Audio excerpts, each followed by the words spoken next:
Baik, bismillahirrahmanirrahim. Assalamualaikum warahmatullahi wabarakatuh. Waalaikumsalam warahmatullahi wabarakatuh. Orang-orang yang dilaknat oleh Allah. Siapa dia? Apa sih laknat? Laknat itu jauh dari kebaikan. Laknat itu jauh daripada keridhaan Allah. Laknat itu sangat dibenci oleh Allah. Kalau laknat dari manusia artinya jauh dari doa orang lain. Karena orang gak suka dengan kita. Orang yang dilaknat oleh Allah, maaf, boleh jadi karena dia orang berbuat kafir, seorang kafir dilaknat oleh Allah. Tapi maaf, ada juga dia orang beriman. Dia orang beriman tapi dapat laknat dari Allah. Kenapa? Karena kelakuan dia. Karena sikap dia. Seperti tadi berdua sama Ipah ngomong. Karena omongan dia. Siapa orang yang mendapatkan laknat dari Allah? Orang yang ngambil hak orang lain. Teman bedu punya yayasan anak yatim. Orang pada nyumbang, memperkaya diri sendiri. Rumahnya gedong, mobilnya bagus, anak yatimnya nggak diurus. Nah, ngambil hak orang lain dosa besar. Dia dilaknat oleh Allah. Semua yang mendapatkan laknat dari Allah artinya itu termasuk dosa besar. Mana lagi? Saya ambil contoh. Nih, lihat sama kita. Jangan sampai kita melakukannya. Orang yang durhaka kepada kedua orang tua. Menghardik orang tua. Menyia-nyiakan orang tua. Orang tua nasihatin nggak didengar. Orang tua manggil nggak disamperin. Tidak pernah dekat dengan orang tua. Lebih mencintai istrinya daripada orang tuanya. Tentu saja ini dilaknat oleh Allah. Karena birrul walidain merupakan perintah Allah buat kita. Lihat diri kita. Sudahkah benar-benar berbakti kepada orang tua apa belum? Sudahkah segala kebutuhan orang tua kita penuhi? Sesuai kemampuan yang kita miliki. Siapa lagi yang dilaknat oleh Allah? Punten. Orang yang menyambung rambut. Orang yang menyambungkan rambut. Hadis Nabi mengatakan, orang yang menyambungkan rambut dilaknat oleh Allah. Orang yang minta rambutnya disambung dilaknat oleh Allah. Punten, ibu tahu konde? Konde tahu? Rambut kita apa rambut orang? Kalau itu rambut orang, haram. Dilaknat oleh Allah. Contoh, bulu mata palsu. Nempel punya kita apa punya orang? Ditempelin. Ini dilaknat oleh Allah. Karena merubah yang Allah ciptakan. Kemudian siapa? Orang yang bertato.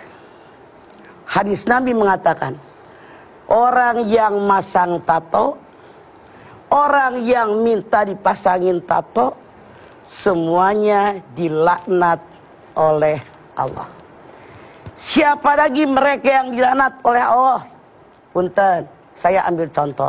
Misalnya, orang yang minum minuman keras, orang yang minum yang memabukkan, punten, narkoba, nyimeng, utau, naon deui du? Minum alkohol. Semua yang memabukkan, dia dilaknat oleh Allah. Karena Islam mengajarkan kepada kita otak wajib dipelihara.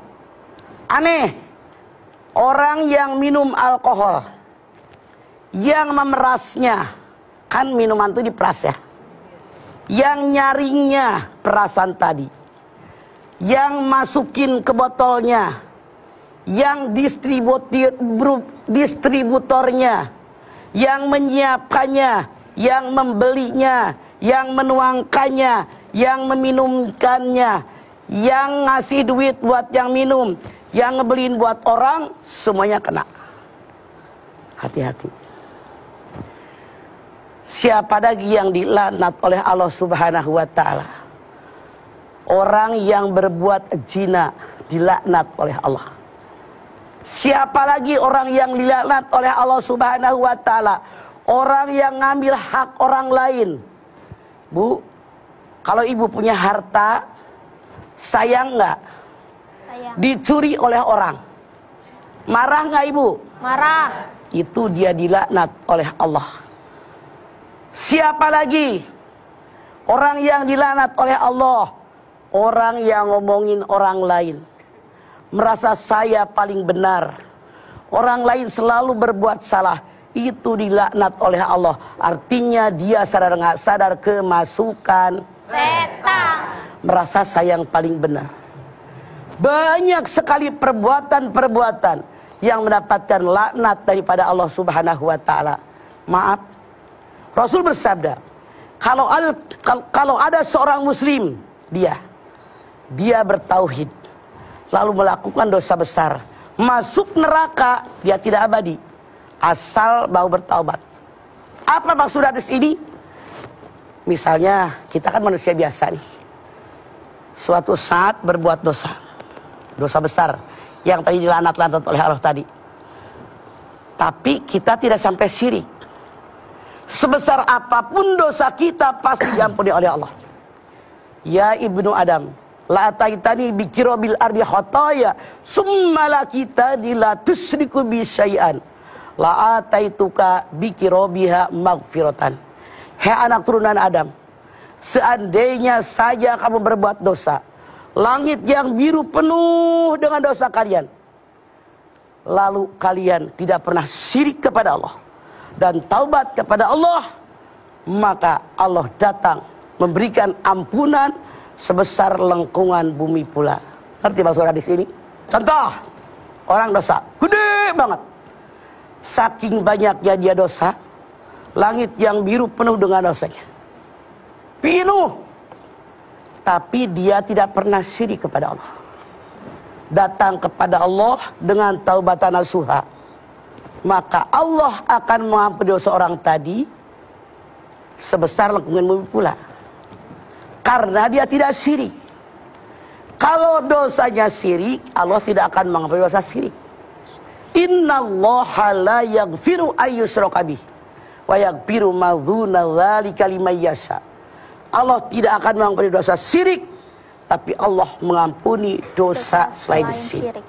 Yang Anda jangan lupa, semua yang dilaknat oleh Allah ini adalah dosa besar yang wajib kita menghindarinya. Dan maaf, boleh jadi dalam kita mengarungi hidup dan kehidupan sehari-hari, kita pun kadang-kadang melangkah ke situ, tapi segera beristighfar, mohon ampun atas dosa yang pernah kita lakukan.